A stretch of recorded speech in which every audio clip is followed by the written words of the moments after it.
আপনি যে আবু জেহেলকে কাফের বলেন, আপনি যে আবু তালেবকে কাফের বলেন, আপনি যে আবু জেহেলকে কাফেরদের সর্দার বলেন, তারাও কিন্তু আমার আপনার মতো মুসলমান ছিল। আপনি বিশ্বাস করেন আর না করেন, কেননা আবু জেহেল বলতেছে বদরের যুদ্ধের আগে, আল্লাহুম্মা আনসুর আহদাল ফিয়াতাইন। কাবা ঘরে গিয়ে আবু জেহেল আল্লাহর দরবারে হাত তুলে বলতেছে, আল্লাহ, আজকে বদরের যুদ্ধে আমি মুহাম্মাদের মুখামুখি, এই যুদ্ধে যারা হকের নিকটবর্তী তুমি তাদেরকে বিজয় দান করো। আব্দুল মুত্তালিব কার কাছে দোয়া করতেছে? কার কাছে? তার মানে আবু জেহেল আল্লাহর উপর বিশ্বাস করে না করে না? করে। আর যে আল্লাহর উপর বিশ্বাস করে সে কি মুসলমান নয়? আব্দুল্লাহ ভাইয়ের 50 সেকেন্ডের ভিডিও নিয়ে আজ দেশে তোলপাড় হচ্ছে, কিন্তু এই ভিডিওটি 50 সেকেন্ডের নয়, এই ভিডিওটি প্রায় ছিল 12 মিনিটের। কিন্তু ভিডিওটিকে শর্ট করে আব্দুল্লাহ ভাইয়ের নামে মিথ্যা অপবাদ দিচ্ছে। কিন্তু 50 সেকেন্ডের একটু পরেই কিন্তু আব্দুল্লাহ ভাই আবু জাহেলকে কাফের বলতেছে। আলোচনাটির বিষয়বস্তু ছিল মুসলমান কিভাবে কাফের হয়ে যায়। অতএব তৃতীয় ভিডিওতে আমরা দেখব আবু জাহেল কাফের কিনা আব্দুল্লাহ ভাইয়ের অন্য আরেকটি ভিডিও থেকে। চলুন আলোচিত বিষয়ের ফুল ভিডিওটি দেখে আসি।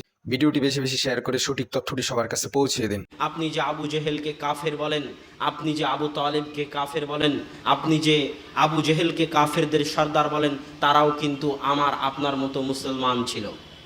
আপনি বিশ্বাস করেন আর না করেন, কেননা আবু জেহেল বলতেছে বদরের যুদ্ধের আগে, আল্লাহুম্মা আনসুর আহদাল ফিয়াতাইন। কাবা ঘরে গিয়ে আবু জেহেল আল্লাহর দরবারে হাত তুলে বলতেছে, আল্লাহ, আজকে বদরের যুদ্ধে আমি মুহাম্মাদের মুখামুখি, এই যুদ্ধে যারা হকের নিকটবর্তী তুমি তাদেরকে বিজয় দান করো। আব্দুল মুত্তালিব কার কাছে দোয়া করতেছে? কার কাছে? তার মানে আবু জেহেল আল্লাহর উপর বিশ্বাস করে না করে না? করে। আর যে আল্লাহর উপর বিশ্বাস করে সে কি মুসলমান নয়? তাহলে আবু জেহেল যদি মুসলমান হয়, আল্লাহর উপর বিশ্বাস করে, তাহলে আল্লাহ রাসূলের সাথে আবু জেহেলের কিসের গন্ডগোল, কিসের দ্বন্দ্ব? যে আবু জেহেল কাফের, যে আবু জেহেল বদরের যুদ্ধে আবু জেহেলকে হত্যা করা হলো, কিসের দ্বন্দ্ব?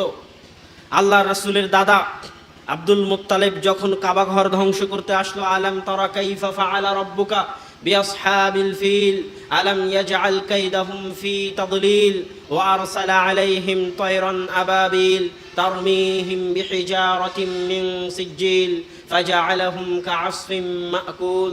আপনি কি দেখেননি আপনার প্রতিপালক? আপনি কি জানেন না আপনার প্রতিপালক হাতির অধিবাসীদের সাথে কি করেছে? যারা হাতির বাহিনী নিয়ে এসেছিল কাবা ধ্বংস করতে, আল্লাহ তাদের উপর আবাবিল পাঠিয়ে, ঝাঁকে ঝাঁকে পাখি পাঠিয়ে পাথরের বৃষ্টি বর্ষণ করে মাটির সাথে তাদেরকে ধূলিসাৎ করে দিয়েছেন। এই ঘটনা কি আপনি জানেন না?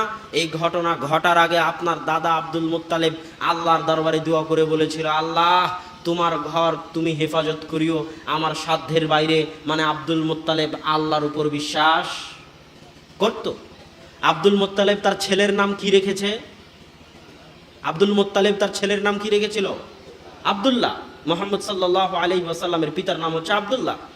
তো যদি তার ছেলের নাম আব্দুল্লাহ রাখে, আব্দুল্লাহ মানে কি আল্লাহর বান্দা, তার মানে আব্দুল মুত্তালিব অবশ্যই আল্লাহর উপর বিশ্বাস করে। আল্লাহ রাসূলের বংশধর ছিল কাবা ঘরের খাদেম, কোরাইশ বংশ ছিল, হাশিমি গোত্র ছিল, কাবা ঘরের খাদেম। হজে মানুষ আসলে হাজিদেরকে পানি পান করানো, জমজমের পানি পান করানোর দায়িত্ব ছিল আল্লাহ রাসূলের চাচা আব্বাসের। আল্লাহ রাসূলের চাচা, আল্লাহ রাসূলের ভাতিজা, আল্লাহ রাসূলের দাদারা ছিলেন যারা হজ করতে আসতো, তাদের খাদেম, কাবা ঘরের খাদেম, কাবা ঘরের দায়িত্বশীল, মানে তারা আল্লাহর উপর বিশ্বাস স্থাপন করতেন। তারা আল্লাহর উপর বিশ্বাস স্থাপন করার পরেও তারা মুশরিক। এ কথা আল্লাহ রাসূল বলে গেছে যে আমার পিতা জাহান্নামী। আল্লাহ রাসূল সরাসরি মুসলিমের হাদিসে বলে গেছেন আমার পিতা জাহান্নামী।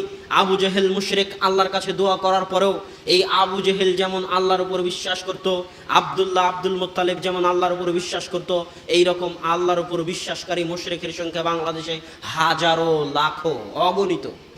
কেন? তাওহীদ কি জিনিস তারা তা জানে না। এই জন্যই পণ্ডিত জওহরলাল নেহেরু বলেছিল যে তোমরা বলো আমাদের আলাদা পাকিস্তান লাগবে মুসলমানদের জন্য, মুসলমানদের জন্য আলাদা পাকিস্তান রাষ্ট্র লাগবে মর্মে তোমরা যে আন্দোলন করতেছ, আমি জওহরলাল নেহেরু তো মুসলমান আর হিন্দুর মধ্যে কোনো পার্থক্যই দেখতে পাই না। আজীব কথা বলেন আপনি, মুসলমান আর হিন্দুর মধ্যে কোনো পার্থক্য দেখতে পান না মানে? তখন জওহরলাল নেহেরু বলতেছে, জওহরলাল নেহেরু বলতেছে আমি তো ভারতবর্ষের মানুষ, ভারতবর্ষের মুসলমান আর হিন্দুদের মধ্যে আমি কোনো পার্থক্য দেখিনি। কেন, কি পার্থক্য দেখেননি আপনি? আশ্চর্য কথা বলেন। বলে ভারতবর্ষের মুসলমানদের আর হিন্দুদের মধ্যে আমি এতটুকু পার্থক্য দেখেছি যে হিন্দুরা মাটির উপর মূর্তি বানিয়ে পূজা করে, আর মুসলমানেরা আজমির শরীফে গিয়ে মাটির নিচে শুয়ে থাকা বাবার পূজা করে। একটা মাটির উপরে আর একটা মাটির নিচে, এতটুকুই পার্থক্য দেখেছি, এর বাইরে আমার চোখে কোনো পার্থক্য পড়েনি।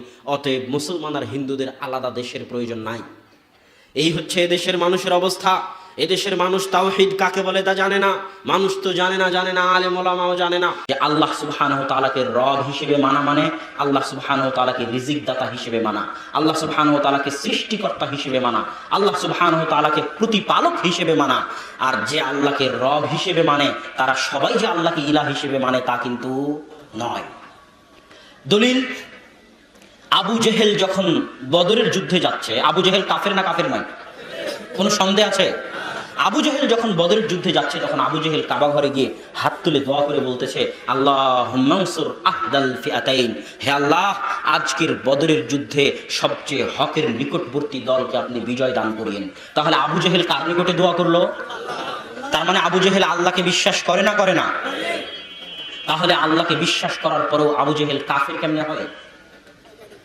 মুহাম্মদ সাল্লাল্লাহু আলাইহি ওয়াসাল্লামের পিতার নাম আব্দুল্লাহ, মানে আল্লাহর বান্দা। আব্দুল মুত্তালিব তার ছেলের নাম রেখেছে আব্দুল্লাহ, আল্লাহর বান্দা, মানে তারা আল্লাহর উপর বিশ্বাস স্থাপন করত। আলাম তারা কাইফা ফাআলা রাব্বুকা বিআসহাবিল ফিল, যখন আব্রাহার বাহিনী আসলো, আসহাবুল ফিলের বাহিনী, তখন আবু তালেব আল্লাহর নিকটে দোয়া করে বলেছে আল্লাহ আপনার ঘর আপনি হেফাজত করেন আব্দুল মুত্তালিব। তার মানে আব্দুল মুত্তালিব আল্লাহর উপর বিশ্বাস করে না করে না? করে। তাহলে আল্লাহর উপর বিশ্বাস স্থাপন করার পরেও আবু জেহেল কেমনে কাফের? এখানেই লুকিয়ে আছে সব প্রশ্নের উত্তর। আল্লাহ সুবহানাহু ওয়া তাআলা যুগে যুগে